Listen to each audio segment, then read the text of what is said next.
Welcome back to another episode of Decoded, guys. My name is Jesse, and I'm the writer, director, and narrator for the Lost Codex episodes.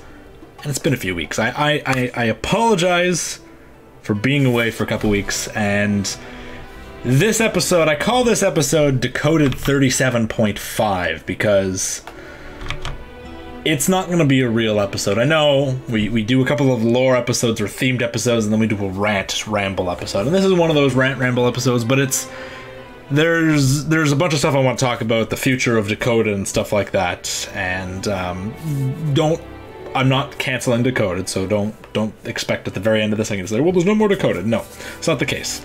But first I want to kind of apologize for the absence, both my absence in Discord, my absence on Twitch, and my absence with Decoded the last few weeks. And there's been a couple of reasons. It actually timed up really well with Gnomebruary.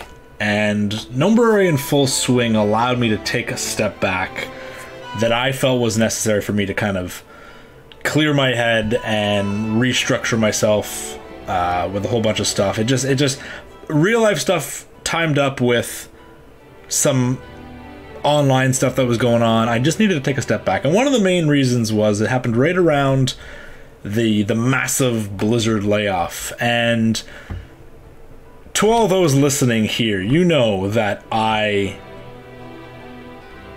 heavily encourage a positive community. I am almost repetitive and obnoxious about the level of which I encourage positivity and how we treat other human beings, especially developers, content creators, fans of this or that. There's no reason to be stupid and hateful. And the last couple months have just been a constant preach fest. I know many people have stopped listening or have now rolled their eyes whenever we talk because those Lost Codex bros are all about positivity and all that stuff. And I figured if people are going to stop listening or mute the stream or turn off the stream because of that, so be it, right? But with the recent layoffs, I couldn't find anything to talk about. I didn't want to talk about the recent layoffs because I know many people, many friends of mine that I met at prior BlizzCons, unfortunately did not survive the massive cut at Blizzard. And I know many people wanted me to talk about it, and I just, at the time, I didn't. And this isn't what this podcast is about. I'm not going to offer my thoughts as another content creator who puts his nose in things they don't understand, because I don't understand the business behind it. No matter what you can say, it's a rightful business decision. Shut up. There are people who lost their jobs and lost their stability. You know, obviously there's a business perspective behind it, but there's also an emotional perspective behind it. And the only thing we can do is sympathize with the emotional perspective about it, because we don't know the business dealings and the business reasons for all of that stuff. Unfortunately, no matter how in-depth you are, unless you physically work high up in there, we all don't know the details. And, you know, people could say, well, I work in game development, that's fine, but again, we don't know the details. So I'm going to keep my nose out of that, aside from show support, show positivity where you can. Several of these people who were let go I've started up on different paths, different companies. Many of them are just, solo artists and stuff like that. And so if you see them out and about, you see anyone who's did get hit by the cuts, just go offer them a word of support, a couple of messages or whatever you can on social media or whatever. So that actually hit me pretty hard. And of course, you're going to say, well, Jesse, why were you hit pretty hard? It didn't affect you. Yeah, it didn't affect me in any way. But it hit the community pretty hard, because it seems Blizzard's been on this little bit of a shaky ground recently, and then Activision Blizzard does this. I didn't want to comment. I didn't have anything to comment. I had to take a step back. So that's part of the reason what started all of this. The general negativity of the community has been taxing on me. Very, very emotionally taxing, mentally taxing on me, because people are just incessant with their volatile spewing of whatever. They have to have a comment for everything, and it's getting old to comment on it all the time. It's getting old to continuously be that positive force.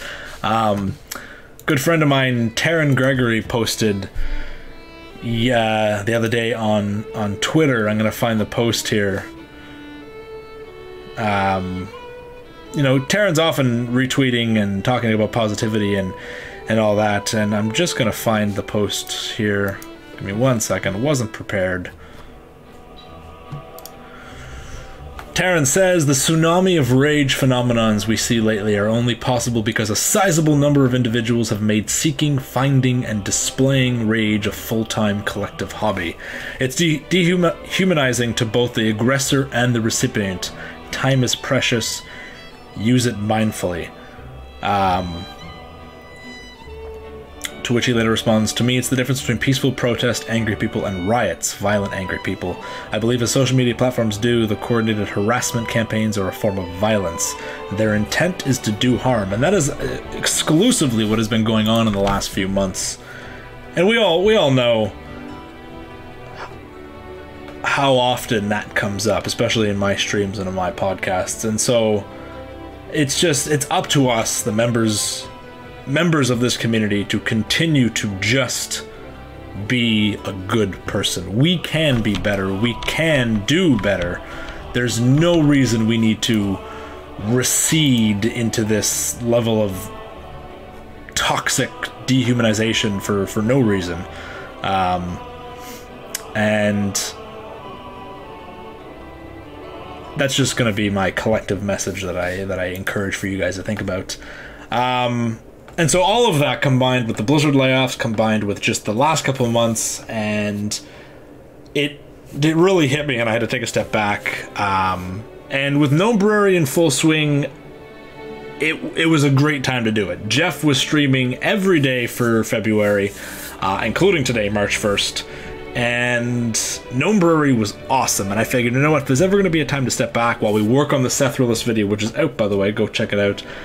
It was going to be 2 weeks ago, so I took a step back a couple weeks ago, which is why there hasn't been much activity from me, myself, Jesse, in the last few weeks. No Decoded, nothing like that. Just I was kind of working on the Sethraliss video, but also kind of trying to mentally recharge.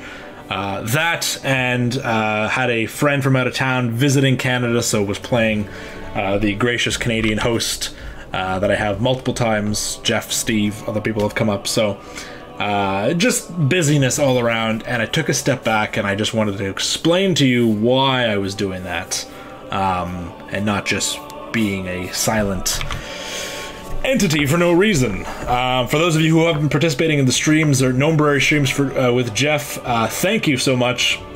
Gnome Brewery had an amazing turnout, and it was a well-orchestrated event by Jeff. And you know what? This all started when I was talking about my RPG characters, and Jeff got the idea for, you know, what if he made his own Gnome RPG character? And then he thought, well, what if we turn this into a whole month of prompts, and what if we turn this into an art prompt?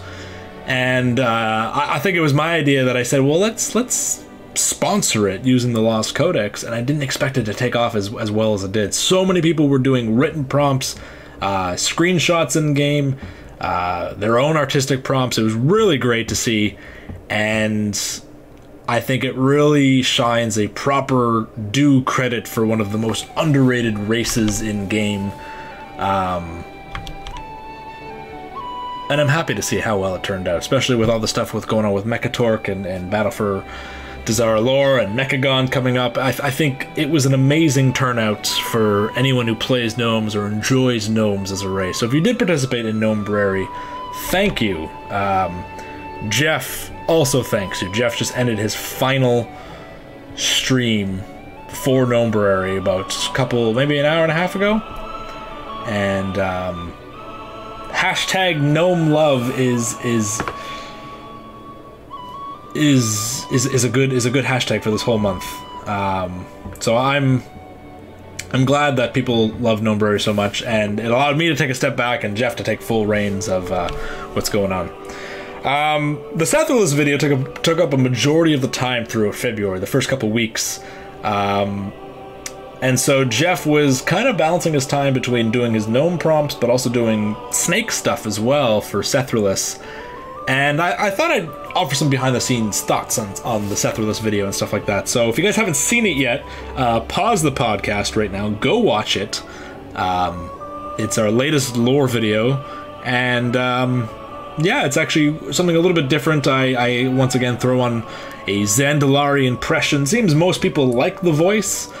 A couple people have not liked the voice. Got couple funny comments there. But that's okay. If you do like the voice, let me know. If you don't like the voice, also let me know.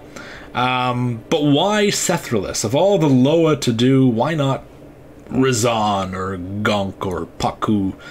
And I felt like Sethraliss's story in-game was unfortunately one of those story arcs, or actually all of Vol'dun was a victim of this, where it was changed pretty late in the beta or alpha, kind of like Gorgrond. Now, of course, it's not a horrible mess like Gorgrond and Warlords, but I feel that Vol'dun did have a lot of empty roads at the end of the story, and it didn't get the full credit that it was due. And so in Vol'dun, we learn of the Snake Loa and how she fights Mithrax, and initially the entire temple of Atulaman was supposed to have been destroyed, ripped open. There's actually a model in one of the models, not in the model viewer, but a different model viewer that shows like buildings and stuff, and you can find a destroyed pyramid. The exact same pyramid that you find in Vol'dun and Nazmir, but it's like blown open. But it has no texture, and I think at some point they abandoned the blown open temple and went with the rundown one. But at several times in the zone they mentioned that the temple is exploded and that Mithrax destroys it, but then at other times Mithrax only destroys the seal. Again, a bunch of mix-up and confusion. And I think the video, the story is a really solid story. You know, we learn at BlizzCon that the reason why the jungles of Vol'dun vanished was because of the Akir, and then we find out later it's because of Sethraliss dying. And I felt like all this little bits and pieces of information from BlizzCon and interviews, and then what we have in game really had a concrete, awesome story that I wanted to present in my own way, and where the ultimate inspiration came from was BlizzCon and talking to Alex Afrasiabi, and I asked him about Sethraliss and Mithrax.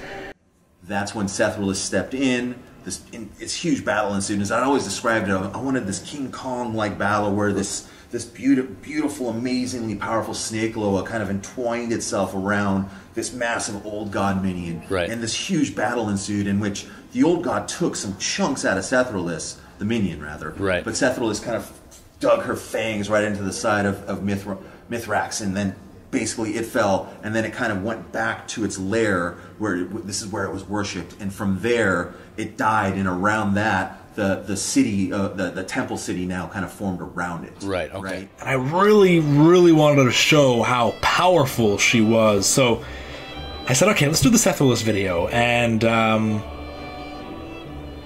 the big question came, how could we do the Sethraliss video when we don't have a model for Sethraliss? And now you might say, Jesse, she has a model in the dungeon, but that's her new model. She once had a different model. She was once just a snake, but that snake model doesn't exist.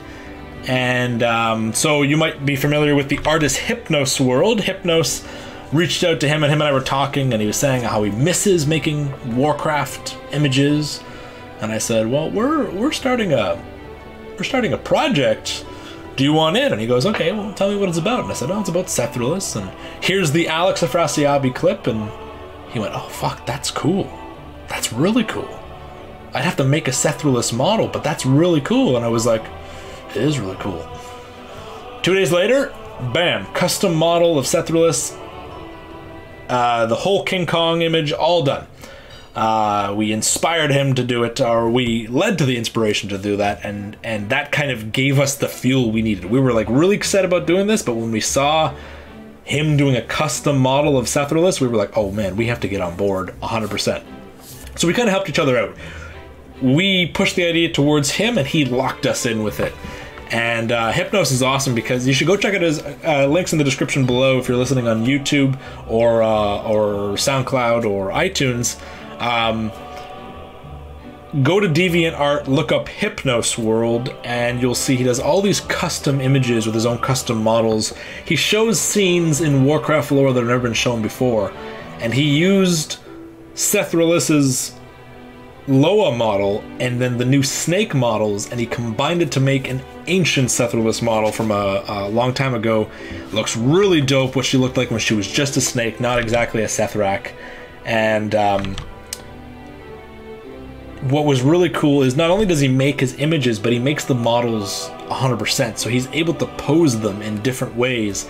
And Hypnos really came through with us by, we sent him a requested list of poses for the video. So you'll notice as you watch the Sethraliss video, you'll notice we have these close-ups of Sethraliss, not her Sethrak model, but her snake model, which again isn't a Blizzard model, that's 100% customized. Zoom-ins on her face, her body coiled up, her rearing back as she's about to attack, all these different things, her wounded, her dead, spoilers. And by getting these custom models, we were really able to, basically what we would have done if we had that custom Blizzard model, we could have done that ourselves, but because it was in the hands of someone else, they were able to help us out with that, which is really cool. And this was actually one of the biggest collaboration videos we've ever done, aside from the Horseman Psalm, where we worked with a whole bunch of different people, singers and artists and all sorts of stuff. But in this video, we worked with Tompshire, Sir Tompshire, who's a machinima artist. You may know him from his Warcraft 3 cinematic revamps with Arthas and Uther. Recently did one, and a whole bunch of other stuff he's done. He just did a video, I believe, for Skull Shorties on YouTube, and a whole bunch of other stuff he's also done. Check it out, put description below. Tompshire agreed to, stepped up and helped us with several scenes, which kind of took the pressure a little bit off of Jeff. And this is what's interesting. We're looking, and this is kind of us putting out the feels, you know, the feelers a little bit, but we're looking for machinima artists who'd be interested in having some of their images shown in the Lost Codex videos. Jeff does all the visuals by himself, and that's what takes so long is you know, the whole appeal to our channel is the visual uniqueness. And so by having other artists work with Jeff, and Jeff oversee, you know, the operations of what they do, it allows us to streamline our videos a little bit more. So Sir Tompshire actually stepped up and really helped us out with this video as well. So thank you, Sir Tompshire, for doing that for us. He did 3 different scenes. He did the Sethrak and Troll praying but before a Troll priest inside Sethraliss's temple at the beginning. He did the Troll and Loa versus the minions of the old gods clashing on the map, and then he did Mithrax attacking the Vol'dun temple in jungle form, which was actually really cool. He basically had to reconstruct Vol'dun in jungle form, which was not an easy task, so really, really awesome there.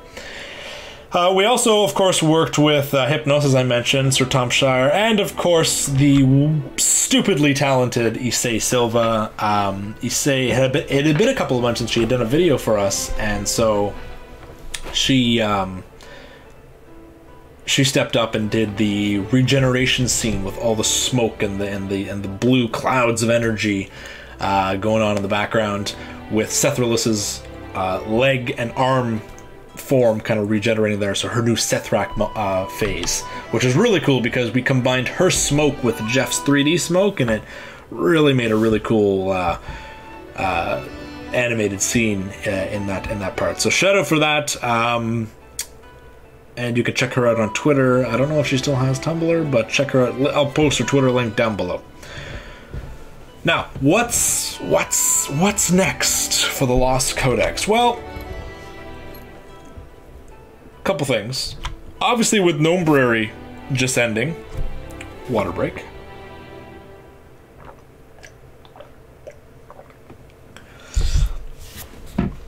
Gnome Brewery just ended, so I thought, you know what, not a better time to do a gnome video than now. We haven't talked about gnomes anyway, we haven't done any sort of quick holocore episode about the gnomes, so we're thinking about that. We're also thinking about the Battle for Dazara lore. I've been talking with my mods about this, and it's a little bit of a challenge because how do you tell the story of a current event or recently past event that has two perspectives? The Alliance perspective and the Horde perspective. Do we two different videos? Do we have two different narrators arguing with each other? Still trying to figure that out. The other one is revisit Ajara story. Start getting the Ajara stuff in early before 8.2 comes out. I'm thinking about that as well. And of course, doing more Loa stuff. The Loa of Zandalar are a very interesting topic. I love talking about them, and our series on the Loa, we've done 2 so far, Tales of the Loa with Shadra and Sethraliss. So, you know, who's up next? Akunda, Paku, Kimball, so many options we can do.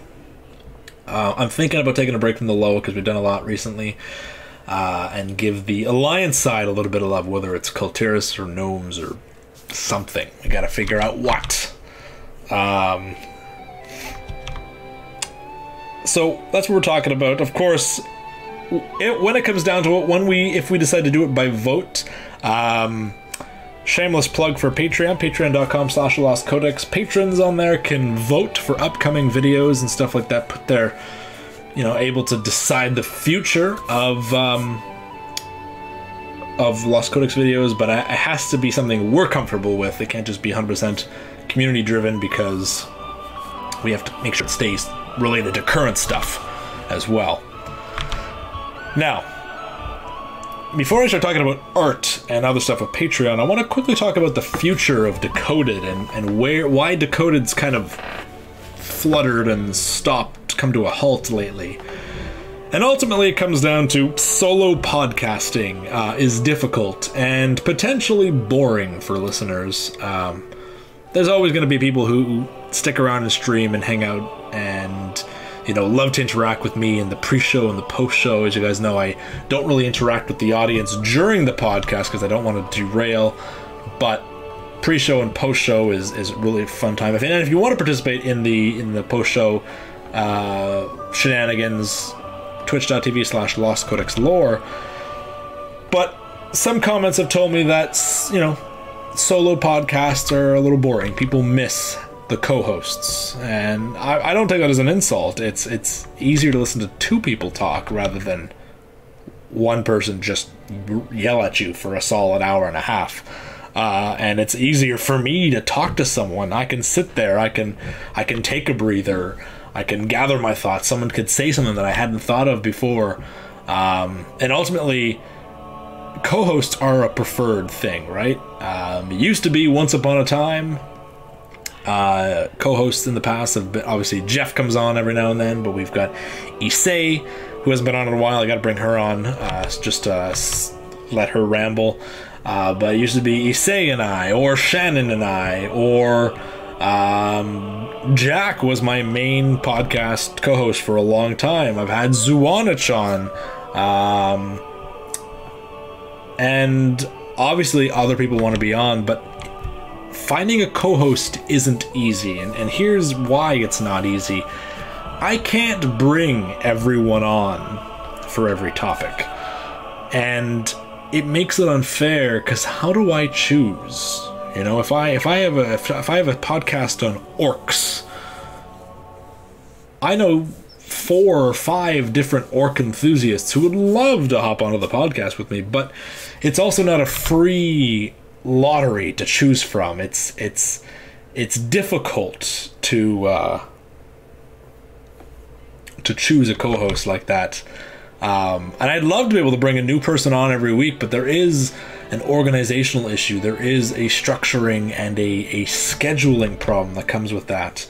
And that's hard enough to have with a co-host that has a consistent schedule, let alone someone different every week. That is difficult. And it leads to a false sense of, well, you had Random Joe A on for this episode, bring Random Joe B on for that episode. I would love to have a different person every time. But it's not always the easiest thing to do, because it does come down to a fairness issue.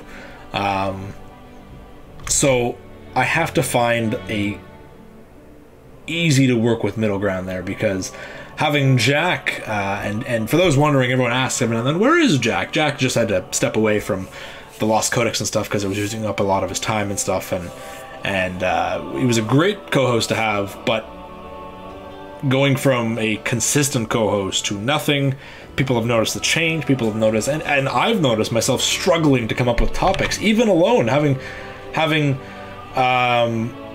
someone to brainstorm with. And you know what? I have an amazing set of mods, 3 awesome mods who would help me daily brainstorm ideas for a podcast, but and this isn't me throwing mods under the bus, but there's not really an interest there for them to be co-hosts. And actually, one of them just mentioned in chat here, this is going to sound a little mean, but some co-hosts could just be bad. And bad could be a number of things. Bad could be a shyness factor. You know, you're not super talkative and stuff like that. And I have had shy co-hosts in the past, but they tend to say nothing and then say everything all at once, which is okay. But some people might not know, you know, how much to say, what to say, when they can speak, how to speak on a podcast. Some people could have just garbage equipment in terms of microphone or headsets. Some person could have connectivity issues. Some person could derail, absolutely horribly derail. And if we do it live, that's awkward, right? Editing, you know, the reason why we do it live and the reason why we ignore the chat is because we try to prevent things from being derailed. And, you know, people who are listening to this in the car or on their way to work, they don't want to hear someone talking to an imaginary chat they can't see. That's no fun. If the chat was able to call in and you could hear people call in, that'd be different, but it's not the case. So there's an issue with bringing on random guest co-hosts just out of the blue, that I have to find a good middle ground to work with. I can come up and brainstorm with ideas, my mods can help me, but at the end of the day, it's easier to have when you have someone there to talk with you. And I keep looking over here because usually over there, not physically, you know, in the room I'm in now, but on stream, I'm usually on the left-hand side and I'm looking over to the right because that's where my co-host is. And so it's something I got to figure out. And the other problem is I'm trying to lay out a schedule and a breakdown list of topics, because I can talk about anything. I can make it so, you know, someone could randomly suggest an idea, you know, or do a blind podcast. What's the topic today? Jesse, the topic is trolls. All right, I could talk about trolls, no problem. But is that something someone really wants to listen to, you know, on the whim kind of thing? I don't know. So I have to break down a list of topics. I want to try and structure things, you know, maybe reviews of the raid, which would involve me doing the raid. You know, there's a plus. Or reviews, and, you know, people love the cinematic analysis that we do, and they love the podcast cinematic analysis where we go in and talk about it in greater detail. So I have ideas and hopes, but I have to restructure that, and that involves a little bit of effort, a little bit of work on my part, so bear with me.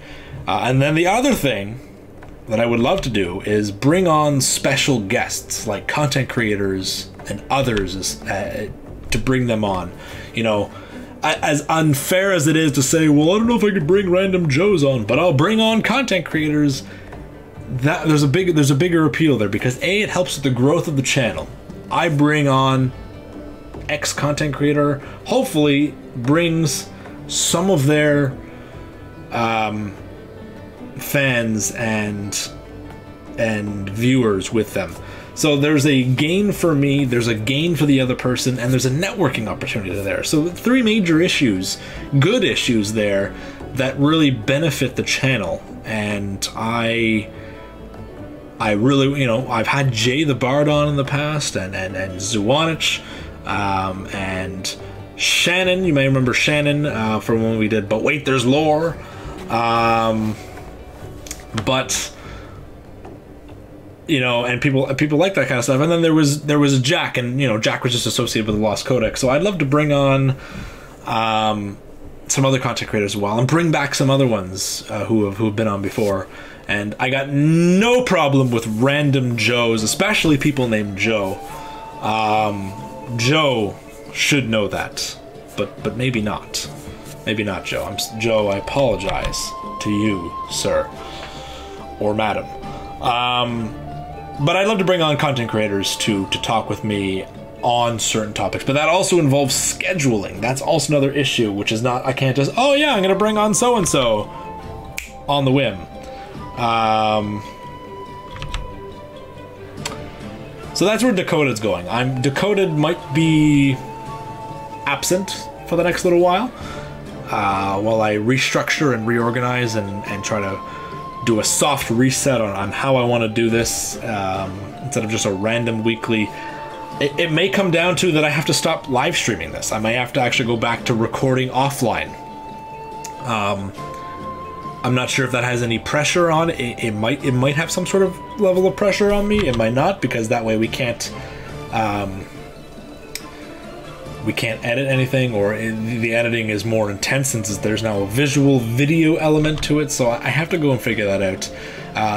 Let me know in the comments, guys, whether you're here in chat, even though my chat's totally derailed right now, or if you're on YouTube. Do you guys like the podcasts with a video element, for those who like to watch me wave my arms around?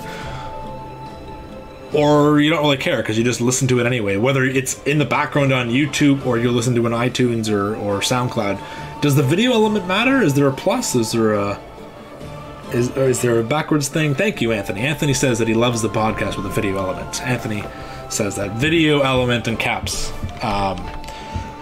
But other people, what do you guys think? Do you agree with Anthony? So let me know. Now, what else can we look forward to with the Lost Codex? Well, I've been working on a couple ideas in terms of merchandise and Patreon rewards.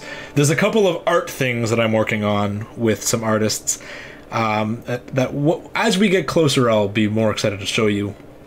And of course, with that season of BlizzCon coming up, everything's kind of tied to that. So people want to know where they can get the Lost Codex shirts. I'm still trying to figure out an online store. It's not the easiest thing because they total mixed reviews, but keep an eye out. We will have something going up on Redbubble very soon. I will post when that is officially launched if you guys want a certain